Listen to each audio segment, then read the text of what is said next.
I would guess that the gold medal is going to... You're listening to the PuckUps Podcast. It's time to hit the ice with Brian DeFelice.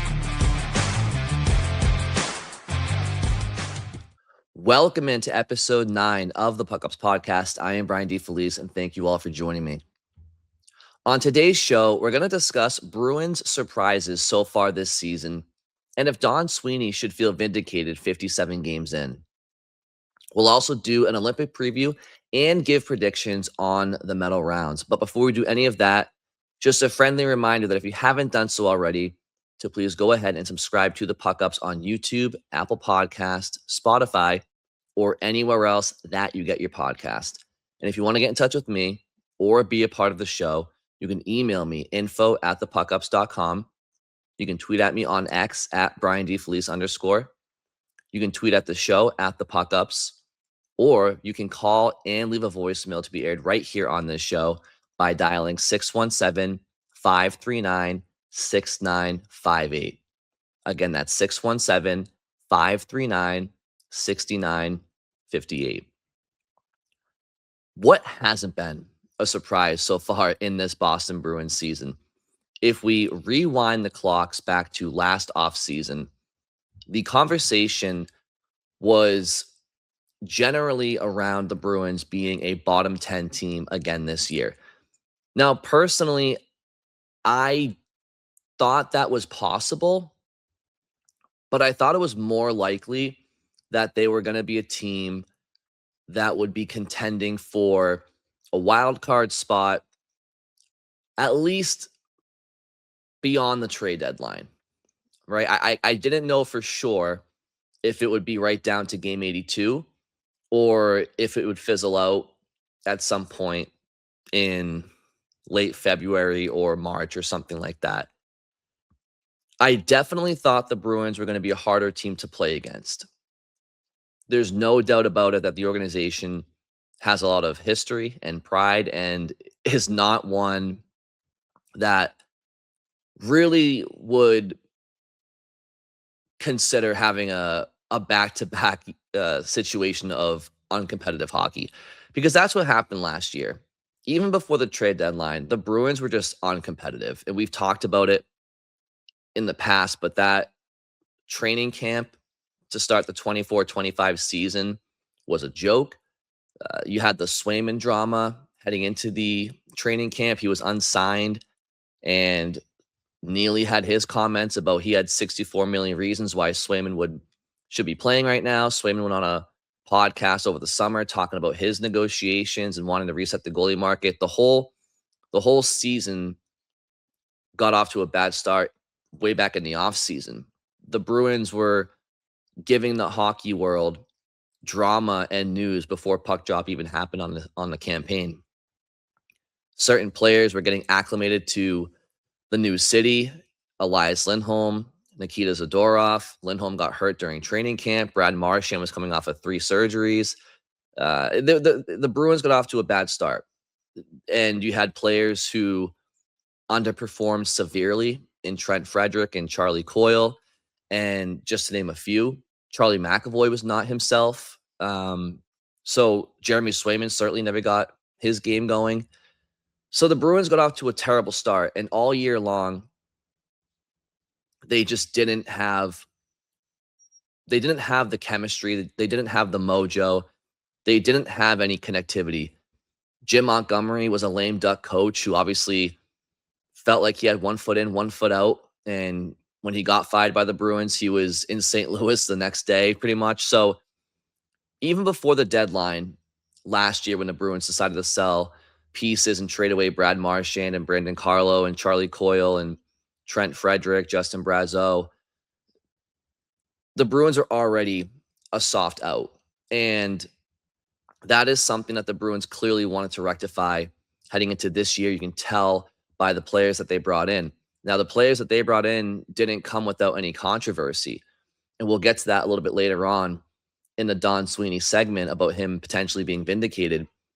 But clearly the Bruins felt as though that they had to restart the recipe here in Boston, not in terms of main ingredients, because they have Charlie McAvoy and David Pastrnak and, some others, but the fabric of the Bruins identity and what makes Boston Bruins hockey is ultra competitiveness, and that's where it starts. And so I felt as though, regardless if the Bruins had enough talent to make the playoffs, that they were at least gonna try and do the right thing and play the right way.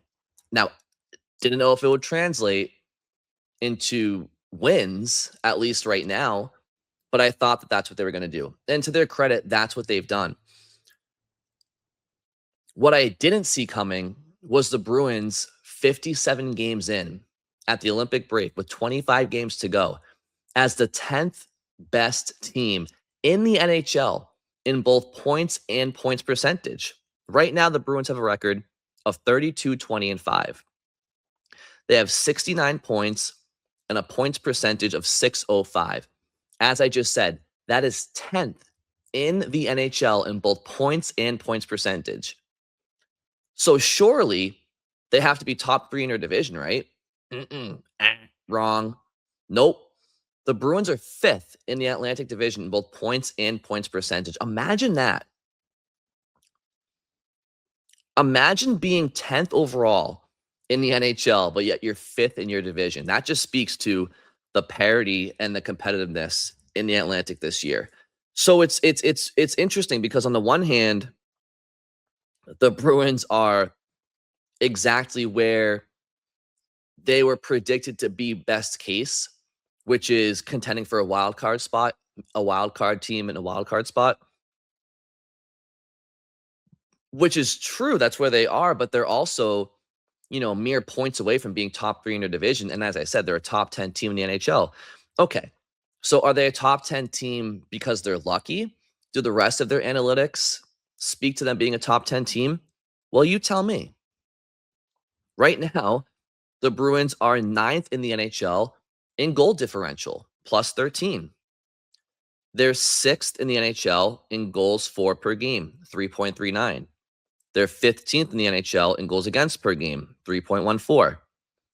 They're 3rd in the NHL on the power play, clicking at 26.3%. And then they're 28th in the NHL on the penalty kill at 76.3%, which is not good. But we'll get to that in a second. And I also don't have it up in front of me, but I believe the Bruins are, last time I checked, 12th in the NHL in team save percentage. Perhaps that's gone down. Maybe they've slid after they're giving up 5 goals against Tampa, but either way, their team save percentage is in the top half of the league as well. So let's peel the curtain back a little bit on these numbers and see why they're so surprising. Okay, they're 10th in the NHL in the standings right now, and that's clearly better than 5th last, which is how they ended last year. So is that surprising? Yeah, that's surprising to me. I thought best case the Bruins were going to be 15th or 16th in the NHL this year, best case, and that could be a wild card team, right? That's where I saw them.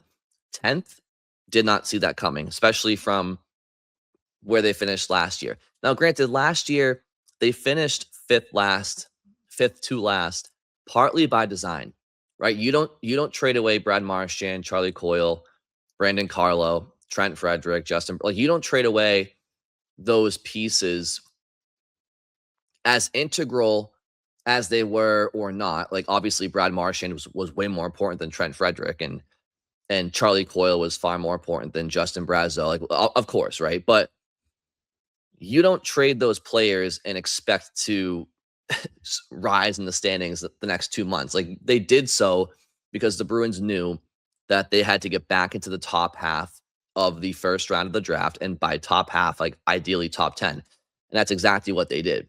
They finished with the 5th to worst record in the league, and the lottery put them back down 2 spots to 7th overall, but they drafted top 10 for the first time in at least nearly 15 plus years. The last top 10 pick I think they had was either Dougie Hamilton or Tyler Seguin before drafting James Hagan. So the Bruins knew they had to get back into the top echelon of the draft. And that's why they sold at the deadline. And that's why they went from, a team that was kind of near the wild card picture at the trade deadline to the team that finished with the 5th worst record.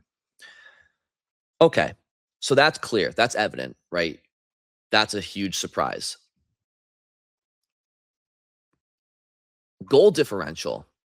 They were 29th in the NHL last year at -50. This year, they're +13, and they're 9th. So right now, they're 20 spots higher than where they ended last year. That's a bit surprising to me. I looked at this Bruins team and I said, middling team.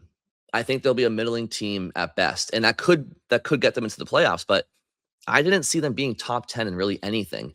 So the fact that you're a top 10 team in the standings, you're top 10 in goal differential, you are 6th in goals for per game.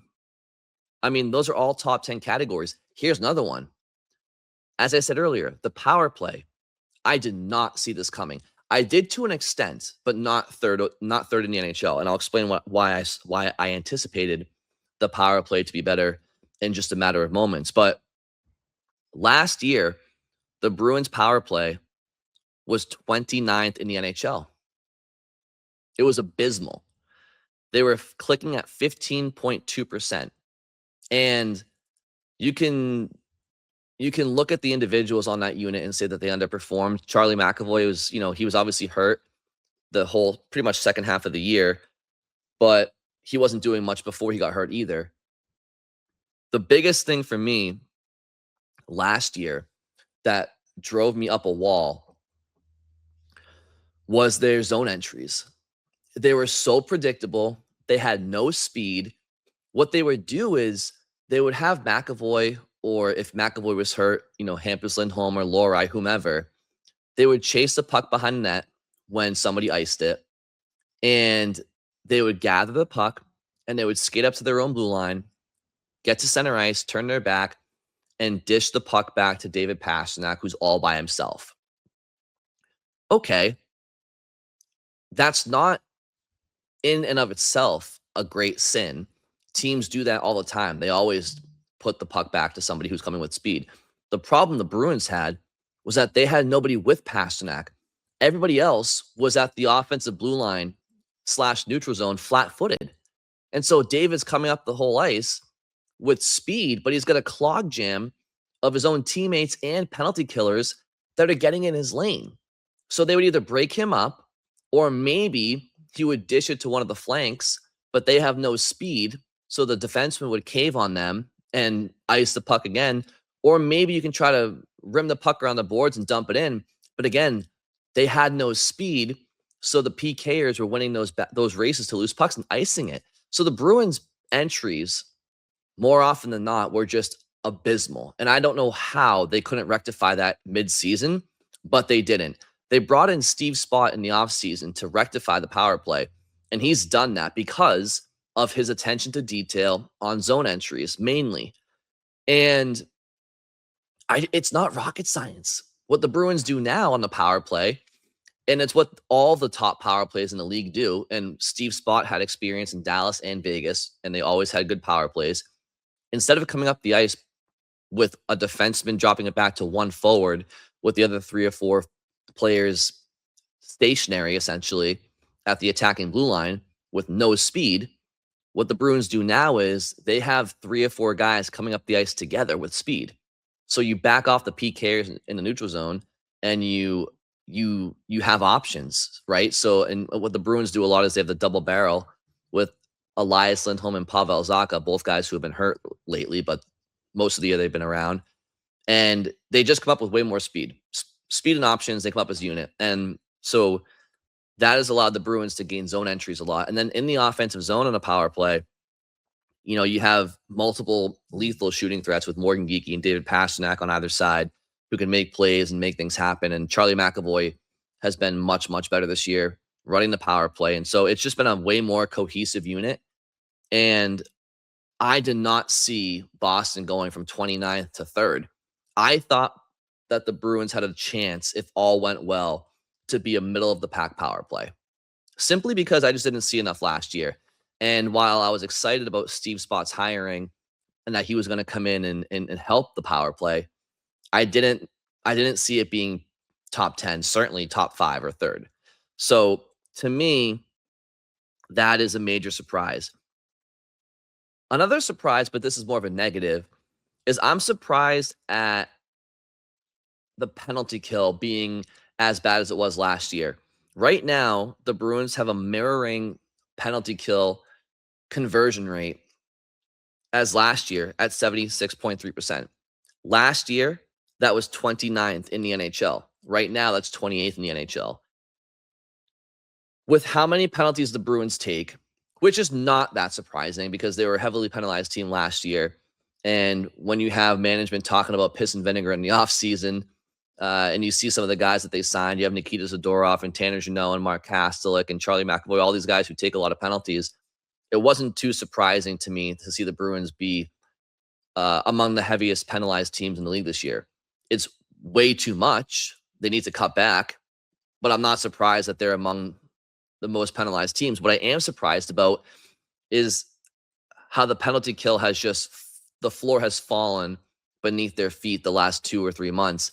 They were a top 10 PK unit for the first 2 months of this season. I think penalties compiling has added up, and I just think the PK is getting exposed now, but it's fallen from grace. A once top 10 unit earlier this season is now 28th in the NHL. It's just, when you take the amount of penalties the Bruins take, you cannot have one of the 3 or 4 worst PKs in the league. Somehow they're getting away with it right now, and they're top 10 in the standings right now in the NHL, like I said earlier, but it's not a recipe for success. And that's something that they're going to have to fix coming out of the Olympic break, is fix the penalty kill.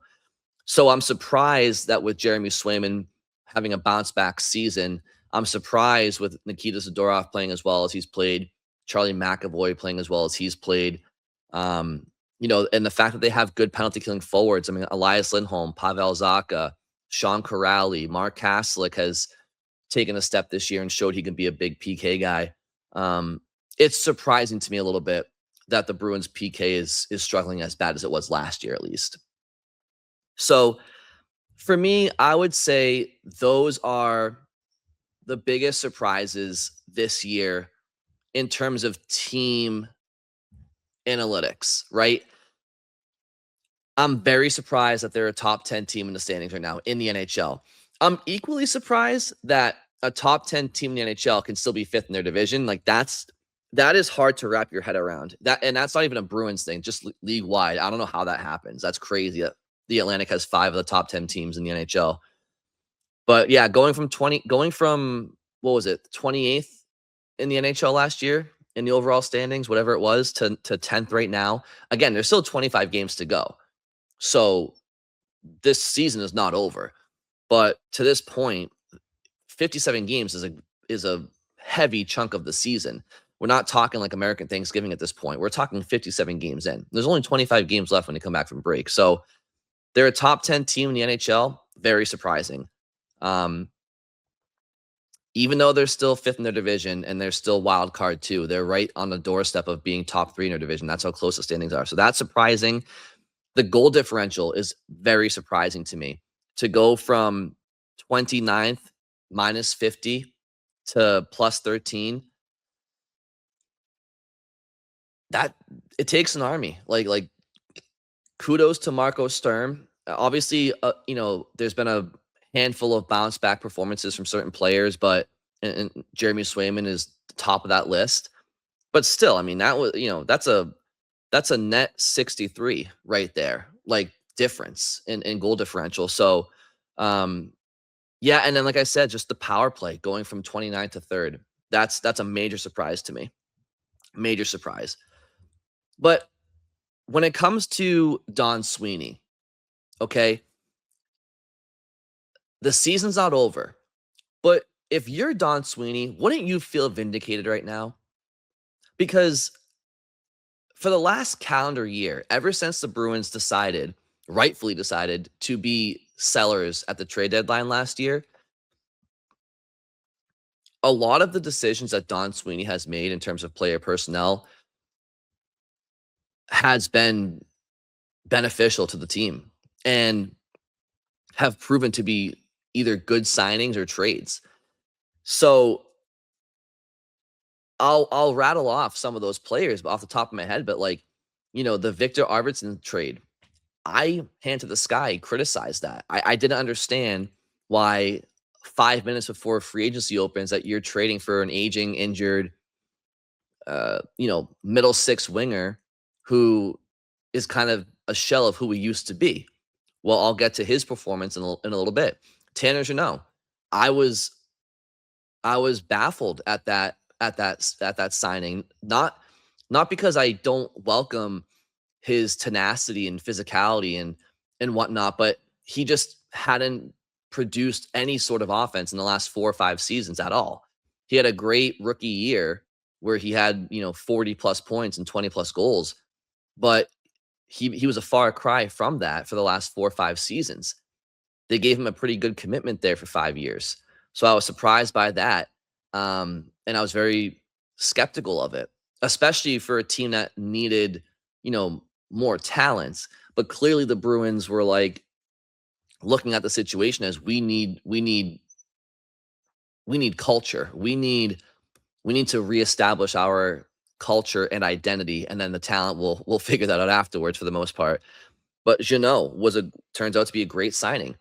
Alex Steeves had a handful of games to his name at the NHL level prior to this season with Toronto. He'd been an AHL, prolific scorer. He's in his mid-20s, and the Bruins take a flyer on him. Hell, he even got waived during training camp, but he got through waivers, and A leads to B leads to C, and he's had himself quite the year for the Bruins. I'll get to him in a little bit. Jonathan Aspro. Aspro is a guy that nobody knew who he was in terms of general fans and general media members. Like he was an AHL player his whole career. 26 years old. He was playing out in Calgary. Like nobody knew who he was really, respectively, and he's come in out of nowhere, and he's playing on your top pair, and he's leading your team in plus minus. And I love Jonathan Aspro's game. I've been very vocal about him and supporting him. So those are just to name a couple of the offseason acquisitions that Sweeney brought in. Are they all long-term for Boston? I mean, some more than others, maybe, but you also bring in Sean Corrali, who was, he's a good locker room guy. He's been a good fourth liner for the Bruins.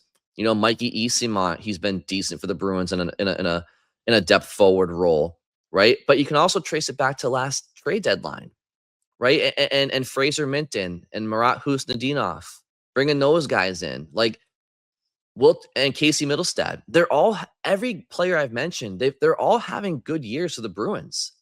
Very good years for the Bruins when you consider what they either haven't accomplished at the NHL level to this point in their career or what they haven't accomplished in quite some time. And they're all contributing in their own ways. And I'll get to it all in a second. So Don Sweeney probably feels pretty vindicated right now. He probably does.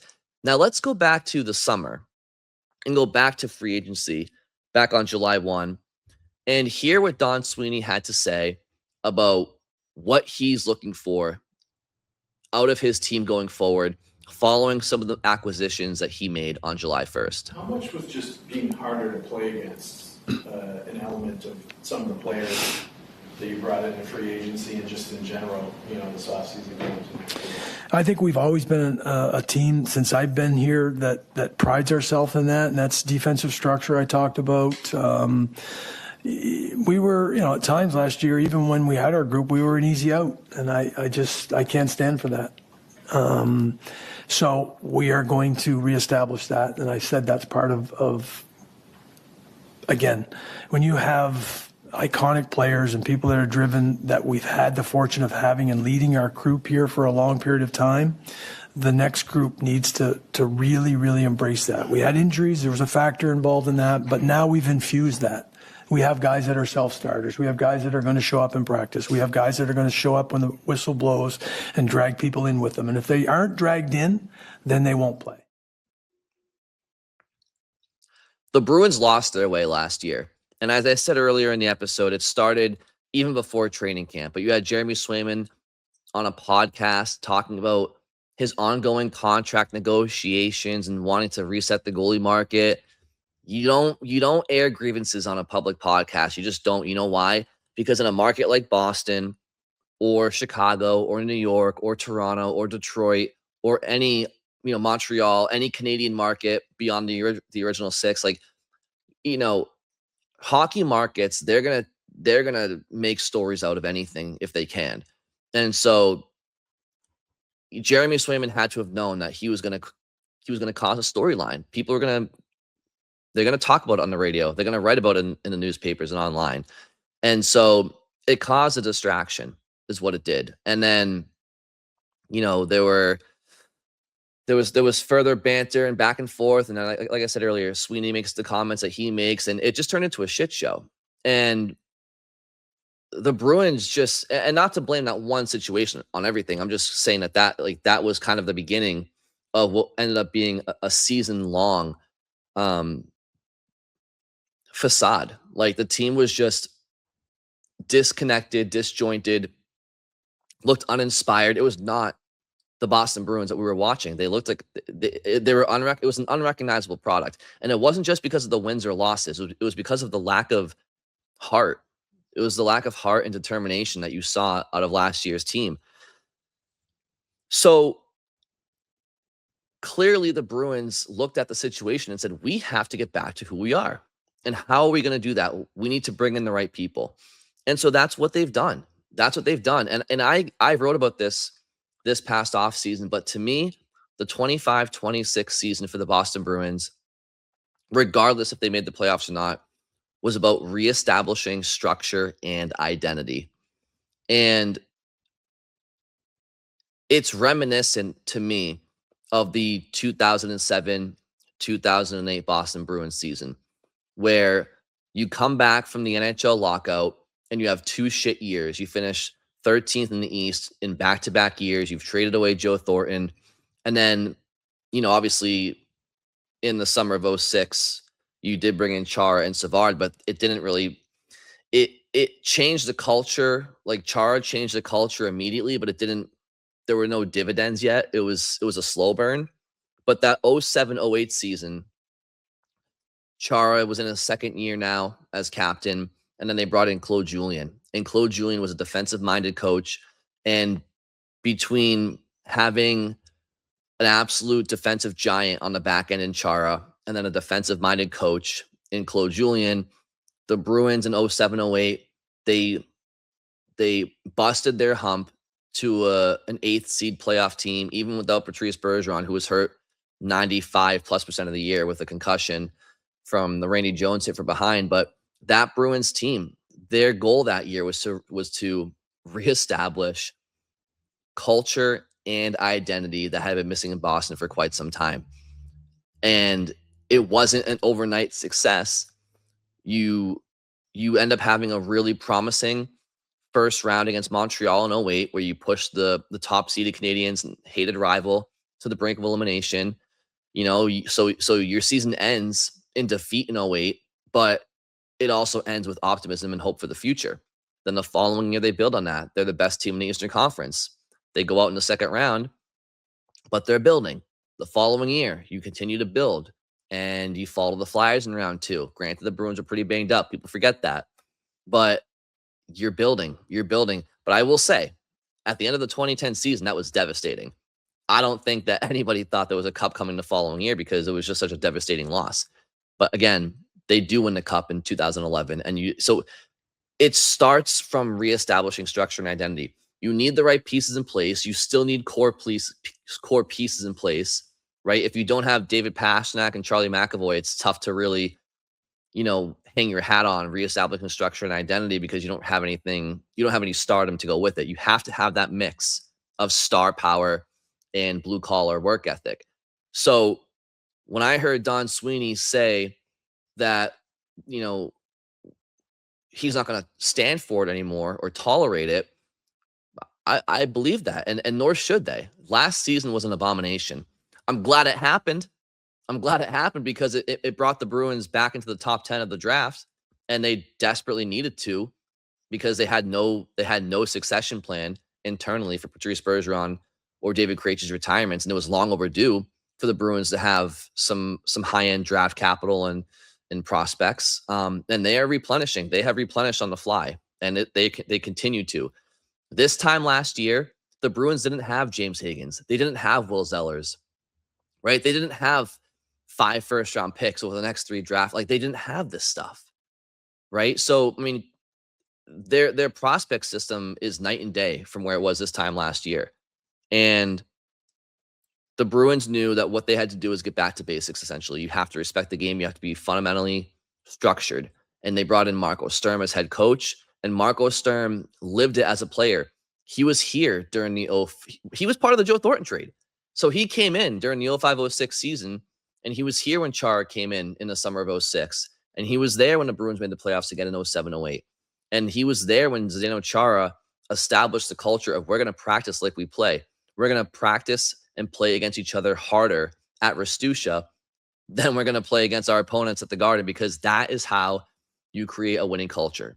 So I think the Bruins took a page from their own franchise's history books about how they did this the last time that they were at an organizational crossroads.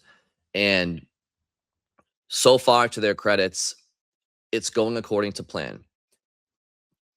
That said, there is a fine line between bringing in guys that you know are going to work hard and stick up for each other and fight for each other and not get pushed around physically.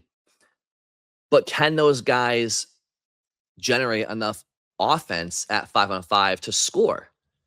Well, that's a question that Don Sweeney was also asked during his press conference on July 1 this past summer.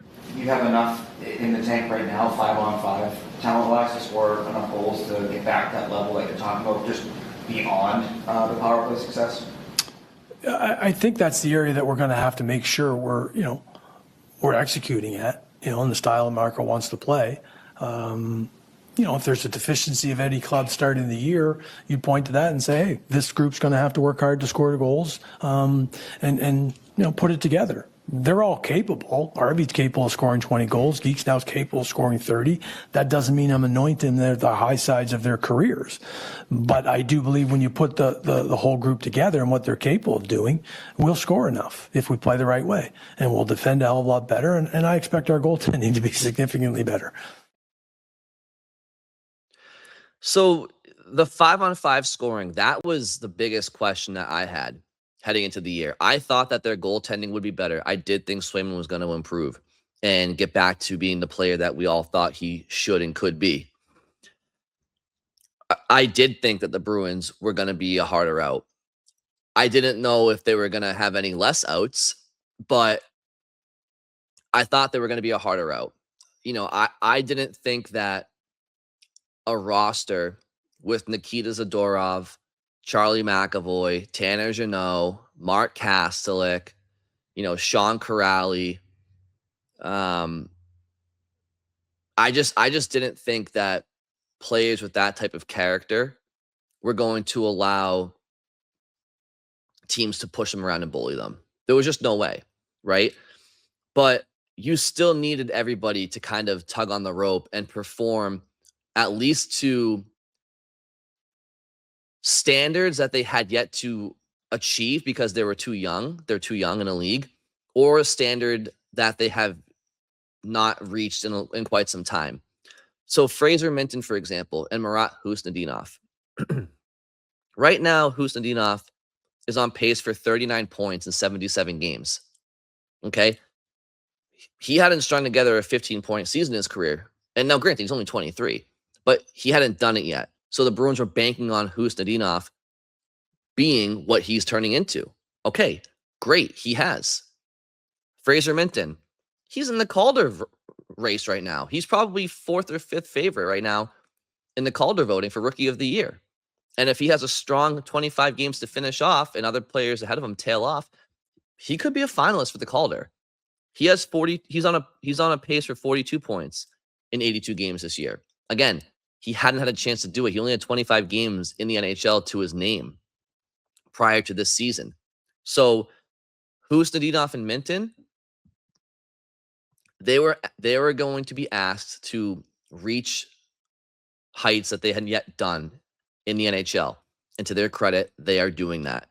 Casey Middlestad, he's on pace for 43 points in 72 games. So if he played a full 82 game schedule, it'd probably be close to 50 points. Okay, that's back to, top 6 production. He hadn't done that in quite some time. Victor Arvidsson on pace for 44 points in 70 games. Arvidsson had been a, plug and play third liner, fourth liner, second liner for the last couple of years. He's been injured. He's a far cry entering this year from where he was in Nashville when he was a perennial 20 goal scorer for the first half of his career. He hasn't been that guy in quite some time, and he is being that guy for the Bruins. Tanner Jeannot had an average of 10 points a year the last 5 seasons. He's on pace for 30 points this year. He's nipping at the heels of that one-off career year he had. So again, like that is production that Sweeney hoped for, but nobody expected it because it hasn't been the norm for Jeannot. Alex Steeves is on pace for 27 points in 63 games. He's like a 0.45 points per game player. He played a handful of games prior to the season. He's 25 years old. Jonathan Aspro, as I said, leading the team in plus minus at plus 22. Starts the year in Providence. Never played an NHL game until this year. He's 26 years old. I mean, Don Sweeney just hit all the right buttons, and he deserves credit. Him and his pro scouting staff, they deserve credit because while it's easy to look at Alex Steeves and say, hey, he's been one of the prolific scorers in the AHL the last couple of seasons, no duh, that maybe he could be something at the end. That's one thing. But Jonathan Aspro, that takes some good pro scouting, in my opinion. And right now, the Bruins, they're a roster that has a lot of hope for the future because Jonathan Aspro, he's played so well. He signed a contract extension, 2-year extension. Same with Alex Steeves. These guys, nobody knew who they were. They're coming in, they're playing so well, they're signing extensions. And it's not just because Don Sweeney's falling in love with them, because Bruins fans are really enjoying these players as well. So, yeah, I think Don Sweeney looks pretty good right now. And this isn't to say that the Bruins are winning the cup this year, but they're going in the right direction. And what's best is that they do have some really high-end prospects in their prospect pool right now, and they still have a lot of high-end draft capital. They have 5 first-round picks in the next 3 years. So it's not like the Bruins don't have this stuff anymore, which that was the case for quite some time. The Bruins never had a good prospect pool.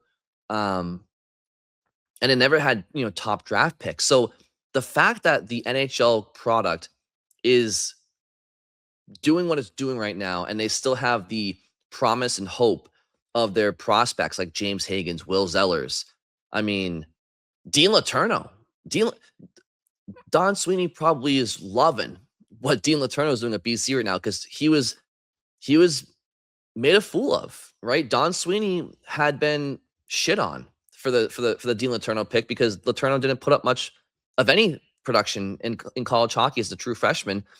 But as it was well documented all along, he wasn't supposed to be at BC last year. He only went there because Will Smith decided to turn pro with San Jose, and Boston, BC needed a center. So he skipped the USHL season that he was anticipating and went right to BC. He wasn't ready. But even the Bruins prospects, like the Brandon Carlo trade to get Fraser Minton and a 26th first from Toronto for Brandon Carlo, to get Casey Middlestad for Charlie Coyle, like that's I think pound for pound, like that's kind of a wash, considering Coyle might be more of a mature player, but he's also older. But then you get Will Zellers as well. Will Zellers is one of the top freshman forwards in all of college hockey this year. He was the best player for Team USA at the World Juniors this past year. He's a real deal prospect that you got from Colorado for Charlie Coyle. Coyle's not even in Colorado anymore. He's in Columbus. So it's everything that Don Sweeney has done in the last calendar year most of it's been pretty bang on, and they deserve credit. So I do think that to an extent, Don Sweeney should feel vindicated, and that's really all I have to say about that. I'm surprised that I'm saying it. I mean, I've definitely not been a huge Sweeney advocate, but I haven't been a huge Sweeney hater. Again, I've said it before. I live in a world of gray, and the Bruins. Don Sweeney has put the Bruins in a lot of positions to succeed and win cups during his time as GM.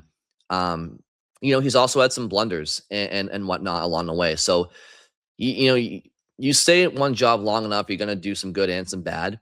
And when you're in the public eye, like a GM is, you're going to get criticized, especially when you don't end up winning the ultimate prize. But I was clamoring for a while, even before like during the centennial season, I wanted the Bruins to reset. So there were parts of me that was pretty pessimistic during the centennial year because I knew it was fool's gold.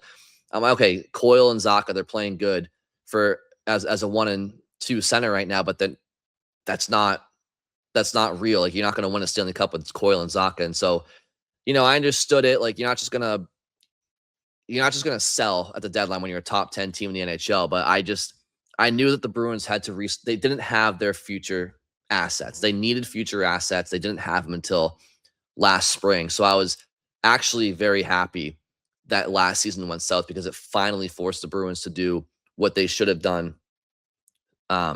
Probably that was overdue. So anyway, good for Don Sweeney. He's currently in Milano Cortina for the Winter Olympics, probably watching all of Team Canada's practices and scouting other teams that'll be playing in the Olympics, and certainly in Group A, which is Canada's round robin division. So why don't we get to our Olympic preview right now? And we'll start off by talking about each group and the format of the Olympic for the men's tournament. By the way, the women's tournament is underway. It has been underway for maybe 4 or 5 days at this point. And Team USA is undefeated. Team Canada, I believe last check, they only played that one game because their first game against Finland got postponed because there was an illness going around Team Finland. But the usuals are doing well there. Sweden's doing well in the women's tournament. USA is doing well. Canada's doing well. So we'll definitely follow that tournament as well. But in terms of the men's tournament, we have international best on best for the first time in 12 years at the Olympics since 2014 in Sochi, Russia. Now, obviously, the elephant in the room here is that Russia's not in these Olympic Games. And in terms of best on best, that is a shame because they would be, in my opinion, probably the third best roster among these teams. It would be close. I don't love, or I wouldn't love Russia's D if they were in this tournament. They're good enough. They're definitely an NHL defense core. Like a lot of these countries don't have enough, don't even have full NHL rosters. Russia would have a full NHL roster on the blue line, but their forwards would be very, very, very high end. I mean, Kirill Kaprizov and Nikita Kucherov are two of the best wingers in the NHL. And so you're not seeing them in this tournament. You're not seeing Ovechkin, Malkin. I mean, there's all sorts of talent that you're not going to see without Russia in this tournament. I would probably stick them behind Canada and US, and then they're right there in the Finland and Sweden tier, I would say, where they're not as well rounded as either Canada or the US, but they would be in that medal caliber tier either way. But Russia's not in this tournament. Who is in this tournament? Okay. Group A, Canada, Switzerland, Czech Republic, France. Group B, Finland, Sweden, Slovakia, and Italy. Group C, United States, Germany, Latvia, and Denmark. Now, let's quickly go over what the format is for this tournament, and then we'll kind of do a breakdown preview for each team by group. So the round robin is played inside each group. So Group A plays Group A, Group B plays Group B, and Group C plays within Group C in round robin play. There's 12 teams. The top 4 teams get an automatic bye to the quarterfinals. So that means that each group's winner will get an automatic bye to the quarterfinals, as well as one additional team. So there's one team that will not win their group, but will indeed get a bye to the quarterfinals. Then from there, teams 5 through 12 play each other in a play-in round. Winner of those games meets the other 4 teams in the quarterfinals. The winners of the 4 quarterfinal games will go to the semifinals, and the winners of the semifinals will go to the gold medal game. The losers of the semifinals will go to the consolation bronze medal game. Okay? So let's start off here. We'll go with Group A first. And the first team in Group A that we're going to go over is Team Canada. Also, one last thing before I go to Canada.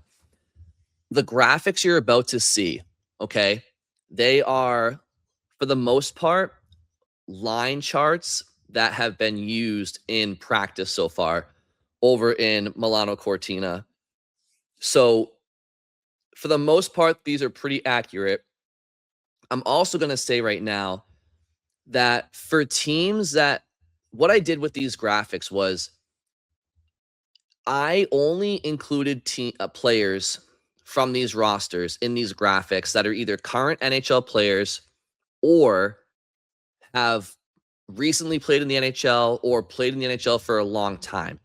And the reason why I did this is not to omit the players on these rosters that aren't NHL players, because I just don't want to have them in there. The reason I'm doing it is because the NHL is objectively the best, most competitive, and highly skilled hockey league in the world. So I wanted to show and illustrate how many NHL players are on these rosters, because it helps you have an understanding of just how much of an underdog or favorite a team really is. Okay. And so, and also, you know, I don't think the names would be recognizable on this graphic, really. And because they're not known names. They're players that are playing over in Europe and whatnot. So you'll see what I mean, but I'm doing it to make an exercise of this. I want you to see what certain teams are up against. Okay. Team Canada is not one of those teams, okay? They are 100% made up of NHL players, not just NHL players, but some of the best that the league has to offer. So, Team Canada, here are the lines in their most recent practice. Connor McDavid's centering Macklin Celebrini and Tom Wilson. Nathan McKinnon centering Nick Suzuki and Brad Marchand, former Boston Bruin, one of the greatest Bruins of all time, Brad Marchand, now playing for the Florida Panthers. Sidney Crosby centering Mark Stone and Mitch Marner. So that is all you really need to know about how deep and talented Canada's forward group is when you have Sidney Crosby as your third line center. Let that one sink in. And by the way, Sidney Crosby is still over a point per game guy in the NHL, even at age 38. So it's not like he's regressing at all. He's still Sid the Kid, despite being nearly 40. Fourth line is Bo Horvat centering Brandon Hagel of Tampa and Sam Reinhart of the Panthers. Again, Sam Reinhart's a 60-goal scorer at the NHL level. He's on their fourth line. Extra forwards for Canada. Sam Bennett, no big deal. Just the MVP of the Stanley Cup Finals last season. Not only is he an extra forward for Canada, he wasn't even on the initial roster. He's on the roster because Anthony Cirelli, who was on the roster for Team Canada, got hurt in the Stadium Series game when Mark Kaslick hit him with an open ice hit at center ice and knocked him out of the game and apparently the Olympics. Oh, by the way, Braden Point, one of the best, two-way centers in the NHL, is not in the lineup for Team Canada. He's also hurt.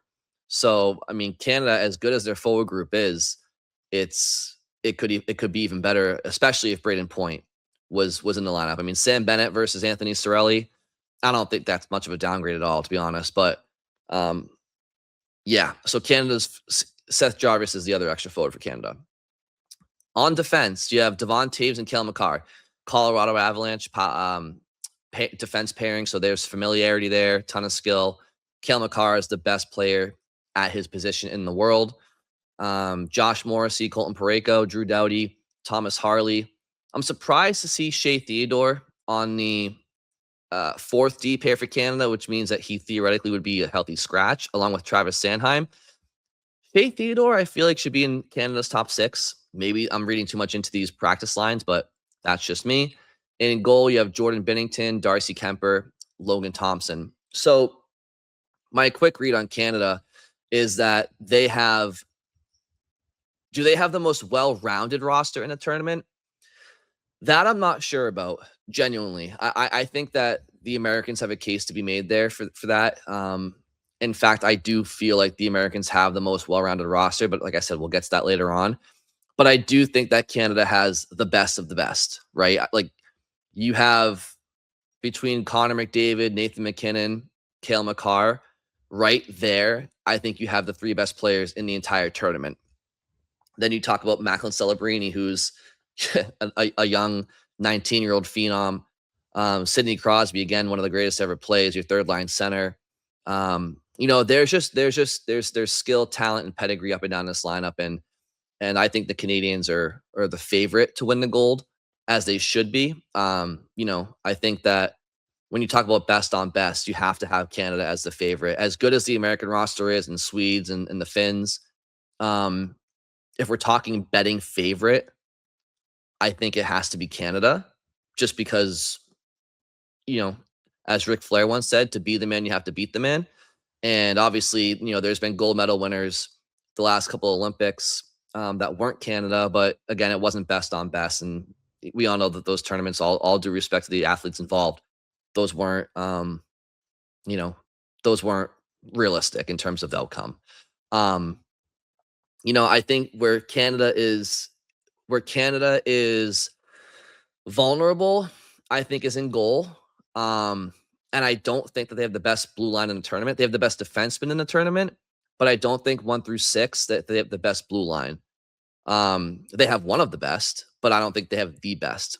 I think they have the best forward group in the tournament, but I think that's it.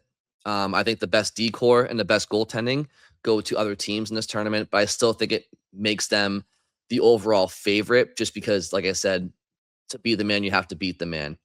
In terms of goaltending, I just think that, if the Olympics if there were 3 or 5 game series, right? Like, I think it would be more problematic.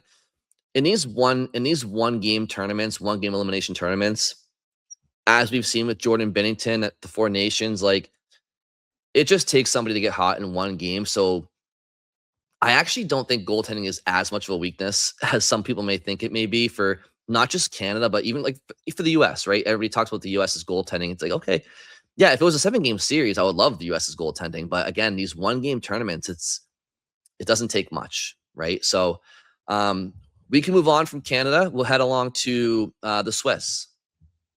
So this is where, for the first time, you'll see what I'm talking about. For Canada, I had 5 forward lines and 4 D pairs and 3 goalies, because they were all NHL players, and they're so deep that they have a full, they have an entire roster, including their extras, are some of the best players in the NHL. With the Swiss, however, I want to show, basically of their roster who are NHL players, because it gives you a visual of just how hard it's going to be for the Swiss and other teams. There are certain teams that make the Swiss look like a full roster of NHL players. So this visual just kind of helps you gauge where each country's program is at in terms of players that play in the NHL versus players that don't, representing their country. And I just want to also say that just because a player doesn't play in the NHL, that doesn't mean that they aren't capable of it, right? I'm not saying that, the players on Team Switzerland or Denmark or Latvia or Germany, Italy, well, maybe Italy, but, they may have players that don't play in the NHL, but maybe it's because they don't want to play in the NHL. Maybe it's because they don't want to move their family to North America. Like, there could be preferences about why players elect to stay in Europe, because there are players that are certainly capable of playing in the NHL. They're playing in other leagues, even though they may be few and far between. So for the Swiss, you have Kevin Fiala, Nico Hischier, Timo Meier, Pius Suter, Philip Kurashev, Nino Niederreiter. Those are 6 forwards who play at the NHL level. Fiala, Hischier, Meier, they're all top-line forwards for their teams in the NHL, or at least top-line caliber. It depends on how they get deployed on any given night. Pius Suter, good player. Philip Kurashev, young guy. Nino Niederreiter, good veteran guy. On the back end, you have Roman Josi, who's, one of the best defensemen in the NHL, right? Has been for quite some time. So they don't have a ton of depth on their blue line in terms of NHL talent, but they have one of the best. JJ Moser is good young player over at Tampa Bay. And then Jonas Siegenthaler is a, solid, more defensive defenseman for the Devils. So again, not a ton expected from the Swiss in this tournament. I think the Swiss will be, they will not win Group A, obviously. That's going to go to Canada. But they should just, going back at who else is in Group A? So you have Canada, Swiss, Czech, and France. So the Swiss will finish third in this group, I think, behind the Swiss, behind the Czechs, and behind Canada. But they will finish ahead of the French. So they'll be one of those teams in the play-in round. And as far as who they play in that situation, I don't know. It's tough to predict that. Moving along to the French, Team France. Alexander Texier, he plays for the Montreal Canadiens forward. He's the only NHL representative for the French. Not expecting much from them in this tournament. Hope for the best for them, but it's not looking good for the French when it comes to competing for any sort of medal in this tournament. The Czechs. So this team, to me, is the best roster in the tournament, not named Canada, US, Finland, or Sweden. They would be even better had they not lost Pavel Zacha, who would definitely be probably their top-line center in this tournament, playing alongside David Pastrnak due to their familiarity in Boston together. But so you don't have Pavel Zacha, so Thomas Hertl will be in that top-line center role in between Pastrnak, who's one of the best wingers in the game, as well as Marty Necas. Then you have David Kampf centering 2 Andres in Palat and Kasha. Obviously, Andre Palat is a Stanley Cup champion at the NHL level for Tampa Bay. Andre Kasha used to play for the Bruins. Hasn't played in the NHL for about 5 or 6 years, but he's been at the top level, and he'll be okay in this tournament. And then beyond them, Radek Faksa is the 4th-line center projected. He's in the NHL for Dallas, I believe. He's a good depth player. Dominic Kubalik spent some time at the NHL with Chicago at times. On the back end, Philip Hronek, Michael Kempny used to play in the NHL. Hronek's obviously a top pair defenseman at the NHL level. Radko Gudas is a captain for the Ducks, so he's definitely a good guy to have in your back end. Jan Ruda used to play in the NHL for quite some time. David Spacek is a young player for the Minnesota Wild. So in goal, you have Lucas Dostal, Dan Vladar, a couple NHL guys there. So the Czechs have some talent for sure. They should be expected to be in the play-in round, and depending on who they play in the play-in round, I expect the Czechs to be in the quarterfinals. I think they'll probably finish as the 5 or 6 seed, which means they'll probably play the 11 or 12 seed in the play-in rounds, and that'll probably be Italy or France. And so the Czechs should be in the quarterfinals. Against who remains to be seen, but they will be one of the final 8 teams, in my opinion. Moving along to Group B, we have the Finns. Now, the Finns are without Sasha Barkov, and Barkov is one of the best centers in the game, certainly two-way centers. So it's a big miss for the Finns. That said, I still love their roster. I still think that it's a toss-up between them and Sweden. as the third best team in this tournament. I'm leaning towards the Swedes just because of their blue line, and I love the Finns' blue line. I don't love their third pair. It's okay, but for me, their top four I like, but their third pair is a little suspect in terms of comparing them to the Swedes. So again, no Alexander Barkov for the Finns, but you have Rupe Hintz centering Mikko Granlund and Mikko Rantanen. Rantanen is one of the best forwards in the NHL. Arturi Lehkonen with Sebastian Aho and Oliver Kapanen. Decent second line there. I actually really like the Finns' third line of Eetu Luosterainen, Anton Lundell, and Teuvo Teravainen. Obviously, 2/3 of that line are together in Florida with the Panthers, and they've played a lot of important hockey together the last couple of years. The fourth line is Eli Tolvanen, Erik Haula, Joel Kirivanta, and on the back end, well, you do have a couple extra forwards too, Joel Armia and Capo Cago. And then on the back end, you have Miro Heiskanen, again, one of the best defensemen in the NHL, with Esa Lundell. They play together in Dallas. Nico Mikkola, big towering defenseman for the Florida Panthers. He's very hard to get around, good defensive guy, along with Rasmus Ristolainen. So that's gonna be a tough D pair to play against, like especially on smaller Olympic ice. I know that they don't have the flash of some other countries' pairs, but that Mikkola Ristolainen pair, it's not going to be easy to play against. So I like the Finns blue line. I do. I like the makeup of the Finns roster. They're heavy, and I just like how they play. I think the Finns are going to do well. I don't know who's going to win Group B between the Finns and the Swedes, but I don't know who's going to win that, but I do know that I can't wait for them to play each other head to head. So that'll be really fun. As far as the Swedes have Jesper Bratt, Mika Zibanejad, William Nylander, Philip Forsberg, Elias Pettersson, Lucas Raymond, Adrian Kempe, Joel Eriksson Ek, Ricard Raquel, Gabe Landeskog, Elias Lindholm, Alexander Wenberg, Pontus Holmberg, Marcus Johansson are your extra forwards. On the back end, you have Victor Hedman, Rasmus Dahlin, Gustav Forsling, Erik Karlsson, Oliver Ekman-Larsson, Rasmus Andersson, Philip Broberg, Hampus Lindholm are your extra D. Philip Gustafsson, Jacob Markstrom, and Jesper Wallstedt are your goalies for Team Sweden. So again, the Swedes, I think their D core puts them just slightly above the Finns, especially without Sasha Barkov for the Finns. And so, but I expect them though to be in the quarterfinal bye, regardless if they win the group or not. So again, I'm not sure who's going to win that group between the Finns or the Swedes, but they're the third and fourth best teams in the tournament heading in, and they'll both get byes to the quarterfinals, in my opinion. Slovakia, they have Thomas Tatar, Adam Ruzicka, and Juraj Slavkovsky. That's pretty much it. Peter Cehlarik is a former Bruin for a cup of coffee.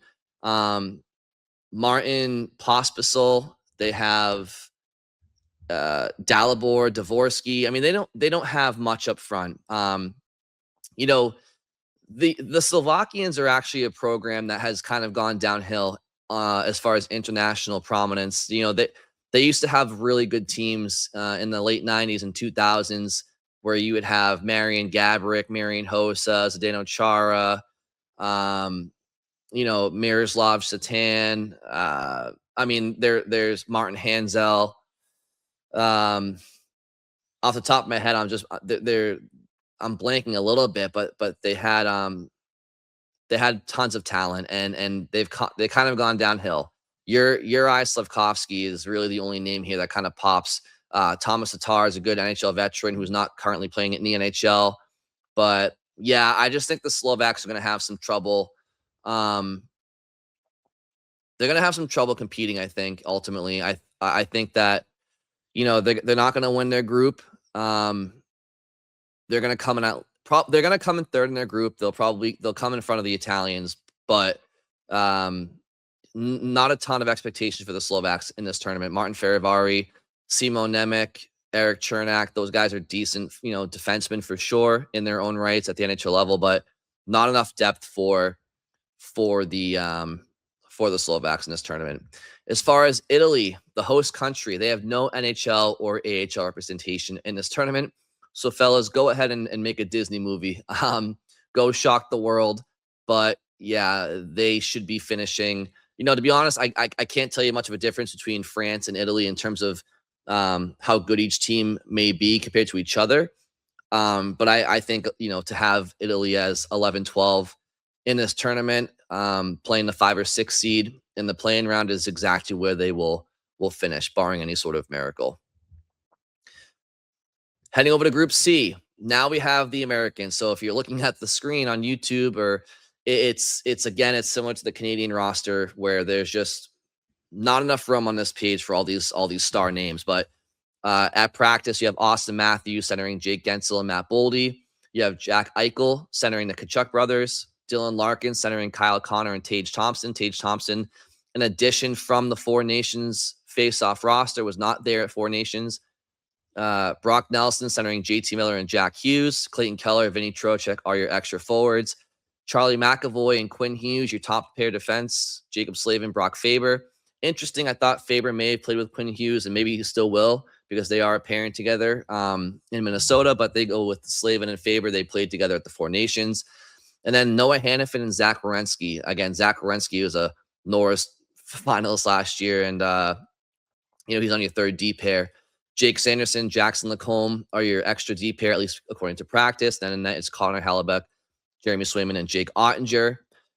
So, yeah, I mean, this American roster is just an embarrassment of riches. And I do think that while the Canadians have the best defensemen in the tournament and the best couple of forwards in the tournament, I do think the USA has the most well-rounded roster.